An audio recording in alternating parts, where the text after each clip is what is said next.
믿음의 생활은 쉽지 않습니다. 어려울 뿐만 아니라 불가능한 것입니다. 하나님의 은혜 역사가 우리 가운데 임하지 않으면 우리가 믿음으로 살아가는 것은 불가능한 일입니다. 우리 안에 있는 죄의 세력은 우리가 하나님을 믿고 의지하는 삶을 끊임없이 저지합니다. 타락의 본질은 불순종입니다. 그리고 그 불순종의 본질은 불신입니다. 하나님의 말씀을 믿지 않는 이 불신, 믿음을 저버린 것, 그것이 불순종으로 나타나고 그 불순종이 우리의 삶을 타락으로 이끄는 것입니다. 그러므로 타락한 인간의 마음 속에는 하나님께 대한 믿음이 없습니다. 믿으려 해도 올바로 믿지 못합니다. 또한 죄의 세력뿐만 아니라 사단의 세력은 성도들이 믿음으로 하나님을 의지하는 것을 가로막습니다. 성도들이 하나님을 믿고 의지할 때 어떠한 능력이, 어떠한 축복이 나타나는지를 잘 알기 때문에 끊임없이 방해하고 저지하는 것입니다. 그러므로 하나님께서는 예수 그리스도를 통하여 우리에게 구원의 역사를 이루시는 일과 동시에 타락한 인간의 마음속에 파괴된, 존재하지 않는 그 믿음도 함께 일으켜 주시는 일을 해 주셔야만 했습니다. 하나님께서 인간을 구원하시는 모든 일을 다 이루어 주신다 할지라도 그것을 인간들이 믿음으로 받아들이지 않으면 그 하나님의 은혜로운 역사가 각자에게 축복으로 전달되지 않기 때문입니다. 인간 안에서는 그 믿음이 형성될 수 없습니다.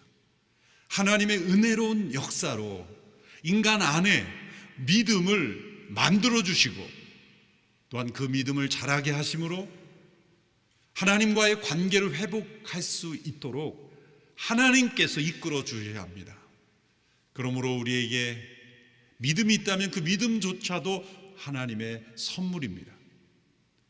하나님께서 인간에게 이 믿음을 만들어 주시고 예수 그리스도를 통하여 베푸신, 이루신 구원의 이 완성된 은혜를 우리에게 주시기 위하여 택하신 두 가지 방법이 있습니다. 첫째는 약속이요, 둘째는 율법입니다. 약속을 주신 목적은 하나님이 얼마나 믿으실 만한 분인지, 얼마나 신실하신, 우리가 믿어야 하는 분인지를 우리로 하여금 깨닫게 하시기 위해서 약속을 주신 것입니다. 우리 인간의 관계 속에서도 어떤 사람이 믿음지 않아 보였지만 약속을 성실하게, 진실하게, 꾸준히 지키는 사람을 향하여 우리는 믿음을 가지게 되죠. 그 믿음은 내가 만든 것이 아니라 그 약속을 지키는 대상이 나에게 가져다 주는 선물이죠. 아무리 믿으려 해도 약속을 계속 어기는 사람은 믿음이 점점 없어지는 거죠. 나는 믿어보려 했지만 약속을 어긴 사람이 나에게 믿음을 빼앗아가 버린 거죠. 하나님의 약속하신 그 하나님으로 우리에게 찾아오신 까닭은 하나님이 약속하신 것을 역사 속에 신실하게 지키심으로 인하여 우리의 마음속에 하나님은 신실하신 분이구나, 약속하신 것을 반드시 이루시는 분이구나, 하나님의 말씀은 반드시 이루어지는구나 라는 것을 우리가 바라보면서 그 순간 우리에게 믿음이 일어나게 하시기 위해서입니다. 하나님께서 율법을 주신 목적은 우리 자신이 얼마나 믿을 수 없는 존재라는 것을 깨닫게 하기 위해서입니다. 타락한 인간은 하나님을 믿고 의지하기보다 자신을 믿고 의지합니다. 하나님께 대한 믿음을 방해하는 결정적인 요소는 무엇입니까? 어떤 환경이나 상황이 아니라, 다른 누군가가 아니라 내 안에 나를 믿는, 나를 의지하는 바로 그 자기중심적인 태도입니다. 율법의 목적은 바로 그 인간 안에 있는 자기중심적인 태도를, 그리고 그 교만을, 그 악함을 깨트리고 우리로 하여금 그것에 놀라고 그것을 깨닫게 함으로 자기를 의지하지 않고 하나님의 약속을 믿고 바라도록 이끄는 역할로 율법을 주신 것입니다. 갈라디아서 3장에서 사도 바울은 2000년 기간의 역사를 요약하면서 아브라함과 모세, 예수 그리스도를 연결합니다. 아브라함을 통해 주신 그 약속의 의미와 모세를 통해 주신 그 율법의 의미가 바로 장차 오실 예수님 안에서 어떻게 연결되고 성취되는지를 알려주고 있는 것입니다. 하나님께서 아브라함을 통해 주신 약속은 모세를 통해 준 율법보다 430년 이전에 주어진 것이다. 아브라함에게 주신 약속은 모세의 율법이 패하거나 대체할 수 없다. 아브라함에 주신 약속은 이제 예수 그리스도를 통하여 오늘 우리에게까지 계속해서 유효한 약속이고 그 약속은 지금도 이루어지고 있다. 그러나 모세를 통해 준 율법은 그 약속을 보완하고 그 약속을 빛나게 하고 그 약속이 약속되게 하며 우리로 하여금 그 약속을 바라보게 하기 위해서 율법을 주신 것이다. 그러므로 율법의 때는 제한적이고 일시적인 것임을 우리에게 알려주고 있습니다. 하나님은 이 모든 것을 때에 정확하게 역사하심으로 모든 일을 이루어 가셨습니다. 하나님의 약속을 주신 시점, 그 약속들을 이루어가는 그 모든 때가 하나님의 완벽하신 능력과 섭리를 따라 이루셨습니다. 하나님이 모세를 통해 주신 율법의 때도 마찬가지입니다. 율법에 주신 시점과 율법이 마무리되는 그때도 하나님의 정확한 때에 맞추어 하나님은 이루셨습니다. 그 하나님의 모든 약속이 온전히 이루어지고 또 그 율법이 더 이상 필요 없게 되는 그 율법의 마침이 되는 때가 왔다. 그것은 바로 예수 그리스도가 오신 때다. 이제는 믿음의 때가 왔다. 은혜의 때가 왔다. 율법의 일시적인 기능은 이제 끝나는 때가 왔다. 예수 그리스도 그분이 오심으로 인해서 모든 율법의 기능은 끝났다는 것입니다. 갈라디아 4장 4절에 때가 참해, 이 때는 하나님의 완전하신 때가 이루어졌다. 하나님의 모든 이루시는 일이 완벽하게 이루어지시는 그 때가 바로 예수 그리스도께서 오신 때다 라고 말하고 있습니다.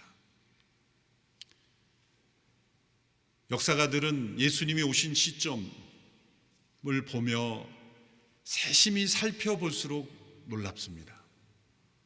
하나님의 모든 역사하시는 때가 그랬지만 특별히 예수님이 오신 그 로마 제국의 치하에 있던 한 유대 나라의 베들레헴에 태어나신 예수님의 그 탄생의 때를 살펴보면 놀라운 하나님의 이 타이밍 감각, 하나님의 완벽하신 때라는 것을 알 수 있습니다. 교회 역사가들은 크게 세 가지로 그 때가 준비되었다고 말하죠.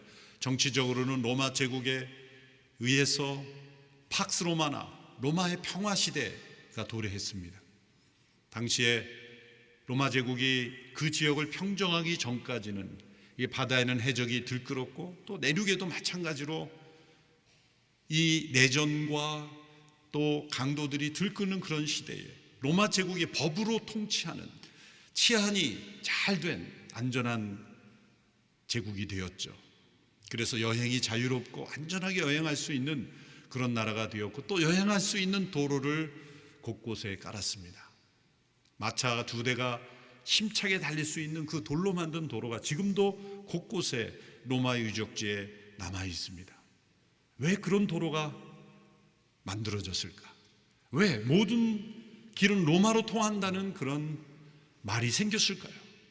그것은 예수 그리스도의 복음이 온 세상에 전해지는 데 있어서 그 길이 필요했고 그런 평화가 그런 안전이 필요했기 때문입니다. 사도 바울이 복음을 전하고 다녔던 모든 지역들은 다 그 로마 제국의 길로 연결되는 지역들이었습니다. 문화적으로는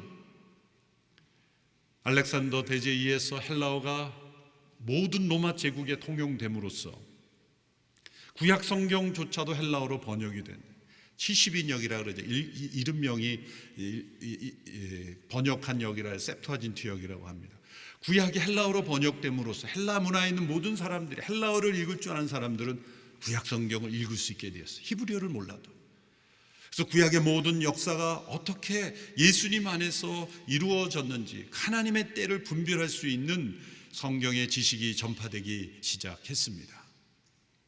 또한 영적, 정신적으로는 유대인들에게는 이 메시아를 갈망하는 갈망이 있었을 뿐만 아니라 로마 제국에 있던 사람들은 당시에 범신론이 팽배했기 때문에 이 범신론은 모든 사물이나 동물이나 모든 영역에 다 신이 있다고 믿는 것이며 허무합니다. 그러면 이단 같은 컬트, 이런 사이비들이 급증하게 되죠. 모든 것들은 다 인간의 자신에게서 나온 모든 것들이 얼마나 허무하고 허망한지, 인간에게 소망이 되지 못한다는 것을 보여주는 것입니다. 바로 그때 예수님이 오신 것입니다. 그래서 때가 찼다. 하나님의 모든 약속과 율법을 통하여 준비하신 때가 왔다. 하나님의 모든 약속이 이루어지는, 고린도서를 보면 하나님의 모든 약속이 그리스도 안에서 예스가 된다, 예가 된다, 이루어진다는 거죠. 그리고 율법을 통하여 인간의 처절한 이 본성이, 처절하게 타락한 인간의 본성이 드러나서 인간에게는 자신을 구원할 소망이 없음을, 자신을 의지하면 안 된다는 것을 깨닫게 하는 바로 그때 예수님이 오심으로 이제 하나님의 구원의 때가, 은혜의 때가, 믿음의 때가 왔다는 것입니다. 사도 바울은 이것을 우리에게 깨닫게 하기 위해서 갈라디아서 3장부터 여러 비유들을 사용하고 있습니다. 많은 논쟁적인 것처럼 우리에게 느껴지는 것은 그 비유가 우리의 머릿속에 그려지지 않기 때문이죠. 그것은 오늘 이 시대에 존재하지 않는 제도들을 예로 들기 때문에 그래요. 예를 들어서 레위기를 보면 우리가 성경을 읽으면서 가장 머리 아픈 책이 레위기죠. 계속 재물을 죽이고 쏟고 참 읽기가 힘들고 이걸 어떻게 묵상하란 말인가. 그렇지만 유대인들에게는 가장 쉬운 책이 레위기입니다. 그것은 늘 일상적으로 일어났던 그런 일들이기 때문에 유대인들에게 이 히브리어를 가르치고 성경을 가르칠 때 제일 먼저 가르치는 책이 레위기입니다. 그림으로 다 그려지기 때문이죠. 마치 우리나라가 이 추석을 지내는, 설을 지내는 법을 매뉴얼로 이렇게 만들었다고 보세요. 그 외국인이 그걸 번역해서 설을 보내는 법을, 이렇게 추석이나 설, 명절을 보내는 법, 송편은 어떻게 생겼고 어떻게 만들고, 외국이 본다 그러면 이게 감이 안 잡히는 거죠. 송편인지 송핀인지 아무리 설명을 들어도 이게 들어오지 않지만 우리나라 사람들은 송편 그러면 딱 먹어본 그게 생각이 나는 거예요. 그러니까 글을 정확하게 안 읽어도 그냥 오는 거죠. 사도 바울이 지금 갈라디아 3장에서 여러 비유를 많이 들었어요. 감옥에 갇힌 죄수가 자유케 되는 것, 전쟁의 포로, 이것도 우리도 이해가 되는 거예요. 그런데 이제 이 훈육교사라는 제도, 이 파이다고고스라는 이 제도, 그것은 이 로마 제국의 부유한 가정의 자녀를 훈련하기 위해서 등하굣길부터 시작을 해서 때로 행실이 잘못하면 따끔하게, 때로는 체벌할 수 있는 권한까지 줌으로써 자녀를 올바르게 키우기 위한 종을 붙였다는 거죠. 그럼 오늘 이 시대에 없는 그런 제도죠. 우리가 연세 드신 분들은 중고등학교 때 훈육 교사 같은 분이 딱 교문 앞에 서서 머리 두 발이 길거나 복장이 잘못하면 벌을 주고 막 그랬잖아요. 우리 때까만 해도 그런 게 있었던 것 같아요. 그런데 저희 때부터 이게 뒤부터 전환이 돼서 전혀 그런 게 이제 체벌이 안 되기 시작했는데, 머리가 길게 나오면 그 기계로 막 밀어버리고 그랬잖아요. 옆을 밀기도 하고 가운데를 밀기도 하고. 그럼 학생들이 그걸 보고 야 재밌다 그러고, 그때는 그게 재밌는 이야기고, 그렇게 선생님이 해도 스승의 날이면 눈물 흘리며 스승의 은혜를 부르고 그랬던 때가 있는데, 요즘은 상상하기 어려운, 요즘 바로 고소고발 들어갈 거예요. 그런 역할을 하는 것으로 우리가 유추할 수 있지만 정확하게 또 그런 건 아니죠. 율법의 기능을 설명하기 위해서 이렇게 그 시대에 있었던 여러 예화를 드는데 4장에 이르러서는 또 다른 예를 듭니다. 하나님께서 율법을 일시적으로 주신 그 기능이 어떤 역할인가? 어린 상속자의 예를 듭니다. 큰 재산을 물려받게 된 어린 상속자가 있었다. 아버지가 그에게 많은 재산을 물려주기로 결심했고 그것을 유언으로 약속했다. 그런데 그 아이는 너무 어린 자녀이기 때문에 그것을 실제적으로 관리할 능력이 없다. 그에게는 약속이 주어졌다. 상속자로서의 약속이 주어졌지만 실제적으로는 그것을 행사할 수 없는 그 시기를 준 거죠. 그래서 후견인 혹은 재산 관리인을 두어서 그 상속받은 자녀를 훈련하고 감독하고 통제하는 권한을 부여했다는 거예요. 실제로 로마 제국에서는 15세까지는 보호자의 아래에 두고 그리고 25세까지는 이 후견인에 반드시 있어야 그 다음 단계로 넘어갈 수 있었다는 겁니다. 그러니까 아버지가 정한 때까지는 바로 그 후견인의 재산관리인의 통제 아래 존재해야만 했다는 거예요. 왜 그런 기간을 두었을까? 어린아이가 엄청난 재산을 상속받을 때의 그 위험, 그것이 얼마나 소중한지를 모르고 그것을 귀하게 사용할 줄을 모르기 때문에 일어나는 부작용을 방지하기 위하여 이런 후견인과 재산관리인을 두었다는 거죠. 어린 상속자는 그 기간 동안에 자라면서 어떤 생각을 할까요? 첫째로 자기 신이 받은 그 유산의 약속을 계속 생각하지 않을까요? 그리고 언제 내가 자유케 될까? 그리고 내가 어떤 준비를 해야 될까? 이런 기간을 통하여 자신을 겸손하게 다지며 훈련하며 그리고 자신에게 주어진 약속을 합당하게 받는 합당한 상속자가 되는 데까지 자신을 훈련하지 않을까요? 아버지가 정한 때는 바로 그런 때인 것입니다. 바로 그 한 역할을 하는 것이 율법이다. 하나님께서 율법을 제정하신 목적은 그것이 최종 단계가 아니라 중간 단계이다. 하나님의 약속, 우리를 그리스도 안에서 상속자로 부르신 그 하나님의 약속이 이루어지는 통로로서 그 율법을 주신 것이다. 그러므로 그 율법의 포로가 되고 그 율법 아래 계속 있고자 하는 것은 어리석은 것이다 라고 말하는 것입니다.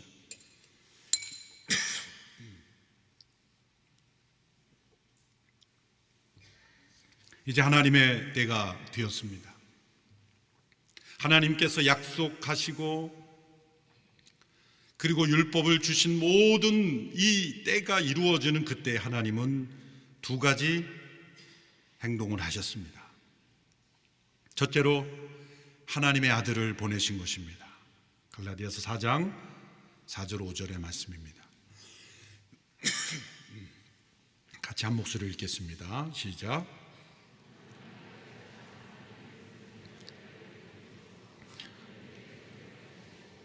율법 아래에 나게 하셨습니다. 이는 율법 아래에 있는 사람들을 구속하시고 아들의 신분을 얻게 하기 위함입니다. 때가 참에 하나님께서 아들을 보내셨습니다. 그 아들은 하나님의 아들이시요 죄가 없으신 분입니다. 그 아들을 한 여자에게 나게 하셨다는 것은 하나님의 아들을 피조물 된 인간이 되게 하셨다는 것이고, 한 여자라는 것은 창세기 3장 15절에 여자에게서 난 그분이 사단의 머리를 부수고 승리하시는, 사단을 이기고 악을 승리하시는 승리자가 여자에게서 태어난다는 예언을 주셨죠. 그 약속은 죄가 없으신 아담의 혈통과 다른 두 번째 아담, 전혀 새로운 인간, 죄인이 아닌 의인, 그러므로 그분은 동정녀의 태어나셨던 것입니다. 그런데 그분이 율법 아래 태어나셨다는 거죠. 그분은 죄가 없는 분에게 율법 아래 있을 필요가 없는 분입니다. 율법은 그에 대하여 전혀 권리가 없습니다. 죄가 있는 인간들에게는 율법이 효과가 있고 율법이 할 일이 있습니다. 그런데 그분께는 율법이 할 일이 없습니다. 흠이 없는 분이기 때문입니다. 하나님의 아들이시며 온전히 거룩하시고 겸손하신 그분 앞에 율법은 전혀 할 일이 없습니다. 그럼에도 불구하고 스스로 율법 아래에 나셨습니다. 율법의 선생이 아니라 율법 아래, 율법에 순종하는 인간으로 오신 것입니다. 그 목적이 무엇입니까? 그것은 율법 아래 율법의 저주를 받아 마땅한 우리 인간들을 구속하시고 우리에게 하나님의 자녀됨의 명분을 선물하시기 위해서라고 말씀합니다. 3장 13절 지나온 본문이지만 다시 읽어보겠습니다. 시작. 그리스도께서는 우리를 위해 저주를 받으시고 율법의 저주에서 우리를 구속해 주셨습니다. 우리를 대신하여 율법의 저주를 받아 우리가 담당해야 될 모든 값을 치르기 위해서 율법 아래 나신 것입니다. 하나님의 아들이신 그분이, 여러분, 우리는 피조물입니다.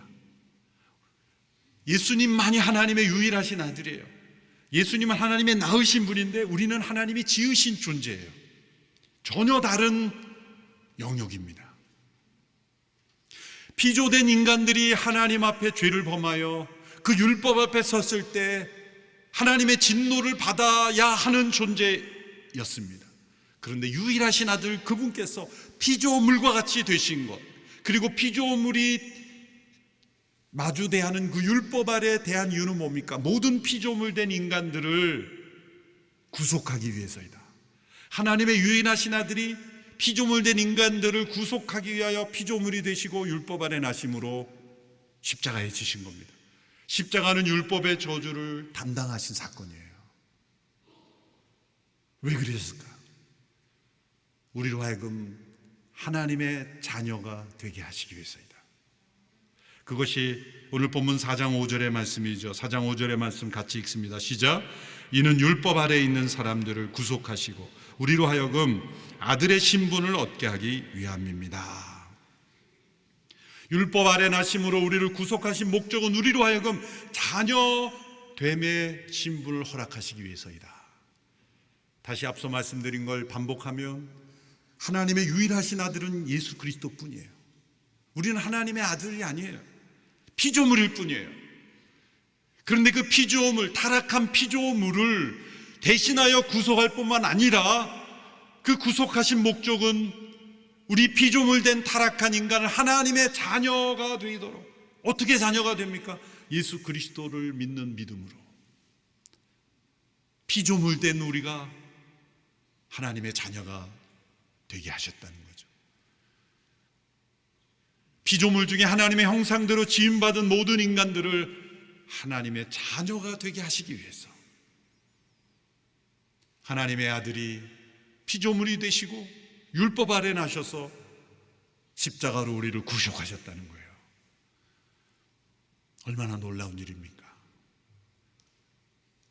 C.S. 루이스는 순전한 기독교라는 그의 책에서 이러한 변화를 마치 장난감 병정들이 실제 사람이 되는 그런 것보다 더 놀라운 일이다. 그런데 이미 구약에서 그러한 사례가 있죠. 마른 뼈, 에스겔 골짜기의 마른 뼈들이 하나님의 군대로 변화되는 그런 일들이 우리가 하나님의 자녀가 된다는 것입니다. 얼마나 놀라운 일입니까? 놀라운 표정이라도 좀 쳐보십시오. 이걸 놀라워하지 않으면 우리의 믿음은 아무 소용이 없어요. 타락한 피조물, 율법 아래, 저주 아래, 진노 아래, 심판 아래 있는 우리들이 율법의 저주를 대신 담당하신 예수님으로 인하여 그를 믿는 모든 자들을 자녀되게 하셨다. 감사합니다. 이제 제가 다음으로 넘어가겠습니다. 그러나 거기서 그치지 않아요. 또 한 번 와 할 게 있어요. 하나님의 아들의 영을 우리 마음속에 보내셨다는 거예요. 이제 좀 뭐가 많네요. 6절 7절의 말씀을 보십시오. 같이 읽겠습니다. 시작. 여러분이 아들들이므로 하나님께서 자기 아들의 영을 우리 마음속에 보내셔서 아바 아버지라고 부르게 하셨습니다. 그러므로 여러분은 더 이상 종이 아니고 아들입니다. 그리고 여러분이 아들이면 또한 하나님으로 말미암는 상속자이십니다. 하나님이 아들을 보내셨고 4절에, 그리고 6절에서는 아들의 영을 보내셨다는 거예요. 이것이 다른 차원입니다. 왜 그럴까요? 아들을 보내셔서 여자에게 나게 하시고 율법 아래 나게 하시고 우리를 구속하시고 우리에게 자녀의 명분은 주셨는데 그건 하나님 편에서 이루어진 일이에요. 우리 밖에서 객관적으로 이루어진 일이에요. 우리에게는 아무런 어떤 지식이나 감정이나 어떤 인격적인 변화가 없을 수 있어요. 왜? 우리 밖에서 일어난 일이기 때문에. 그런데 그것이 하나님의 궁극적인 목적이 아니죠. 하나님은 우리 개개인이 자녀됨의 축복과 은혜를 누리는 것이 하나님의 목적이죠. 엄청난 유산을 상속받은 상속자가 상속받은 것을 누리지 못한다면 아무 소용이 없는 거죠. 이 자녀됨의 축복과 은혜를 이 땅에서 누리도록 하시기 위해서 하나님은 아들을 보내셨을 뿐만 아니라 아들의 영이신 성령님을 우리 마음속에 보내시는 거예요. 그래서 십자가를 통해 아들을 통해 이루신 일을 이제 우리 마음속에 확신을 주시고 확증하게 하시는 거예요. 로마서 8장 16절의 말씀이죠. 성령은 친히 우리의 영과 더불어 우리가 하나님의 자녀임을 증언합니다. 믿음의 가장 중요한 건 뭡니까? 열심이 아니라 증거입니다.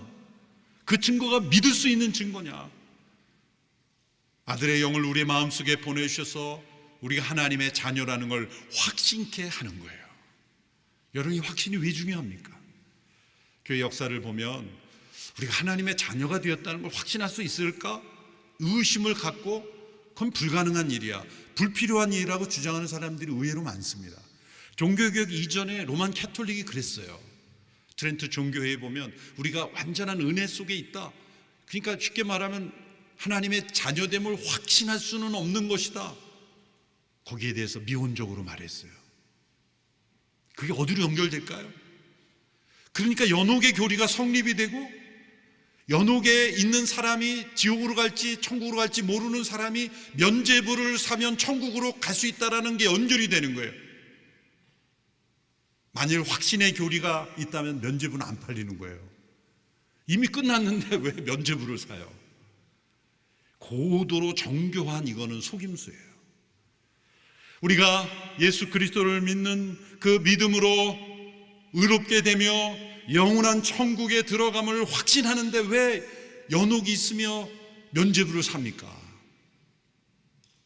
속인 겁니다. 그래서 마틴 루터는 믿음을 의롭게 된다는 교리를 확증했을 뿐만 아니라 그리스도인이 가질 수 있는 확신에 대해서도 도전했어요. 가톨릭의 종교회의에서 말한 것들을 비판하면서 이 루터의 갈라디아서 주석을 보면 이 부분에 대해서 강력하게 저항했고 교황청을 비난합니다. 어찌하여 이 성령이 오셔서 우리 영과 더불어 하나님의 자녀됨을 확증해 주시는데 이것을 왜 부인하느냐? 그리고 또 말씀합니다. 사도 바울의 말씀처럼 아바 아버지라 부르짖게 하신다는 거예요. 아바 아버지라고 부르는 것, 그 아바라고 하는 것은 사실 유일하신 아들이신 예수님만이 하실 수 있는 거였어요. 아버지라고 부를 수 있는 것은 유일하신 예수님의, 하나님의 아들이신 예수님만이 가능한 일이었어요. 그런데 이제 우리도 예수님을 통하여 하나님의 자녀가 되었으니 이제 우리도 그 아들의 영으로 통해서 하나님을 아바 아버지라고 부를 수 있게 되었다는 거예요. 마지막으로 한번 와 하셔야 돼요. 아들의 영이 우리 가운데 오셔서 하나님을 아바 아버지라 부를 수 있게 되었다는 거예요. 왜 이 부르짖음이 우리에게 필요합니까? 사단 마귀가 우는 사자처럼 부르짖고 있기 때문이에요. 어떤 부르짖음을 부르짖습니까? 끊임없이 우리 안에 있는 죄로 인하여 우리가 실패하고 죄를 지을 때 너는 죄인이야. 너는 소망이 없어. 너는 하나님의 율법 앞에 죄인이야. 우리의 죄를 고소하며 너는 멸망받아야 된다. 너는 절망해야 된다. 그렇게 끊임없이 부르짖는 이 사단의 부르짖음, 어떻게 이기겠습니까? 여러분, 사단은 틀린 말로 우리를 공격하기보다 맞는 말로 공격합니다. 율법 앞에 맞는 말이에요. 우리가 마땅히 잘못했으니까 너는 죽어야 돼. 죄값을 치러야 돼. 사단은 율법을 가지고 공격하는 거예요. 하나님은 이 율법을 중간 단계로 우리의 죄를 드러나고 그리스도께로 약속으로 향하게 하는데, 사단은 거기서 머무르게 하고 그것을 최종 종착점으로 만들어 버리는 것이 사단의 목적이에요. 그러므로 율법 아래 다시 들어가려 하는 건 얼마나 어리석은 것인가. 그것은 무력하고 천박한 것이라 그렇게 바울이 비판한 이유가 바로 거기에 있습니다. 이 사단의 부르짖음을 어떻게 이기겠습니까? 그것은 예수님을 믿고 의지함으로 하나님을 아바 아버지라고 부르는 그 부르짖음만이 우리가 그 사단의 공격을 이길 수가 있는 것입니다. 여러분, 우리의 삶을 되돌아보며 하나님 앞에 합당하지 못한 여러 가지 모습들, 좌절하고 절망할 수밖에 없는 상황 속에 아바 아버지라고 부르며 하나님께 나아갈 수 있는 이 축복과 은혜가 우리에게 있음을 확신해야 하는 것입니다. 그 일을 행하시는 분이 아들의 영이신 성령님이시라는 거죠. 바울은 그래서 안타까운 마음으로 너희들이 이 엄청난 약속과 은혜가 우리에게 주어졌는데 어찌하여 다시 율법으로 되돌아가려고 그러고, 어찌하여 자신의 행위로 되돌아가려고 하고, 어찌하여 세상의 초보적인 것들로 돌아가려고 하느냐. 바울은 안타깝게 호소하고 있는 것입니다. 누가복음 15장에 보면 허랑방탕한 삶을 살다 돌아온 탕자가 있습니다.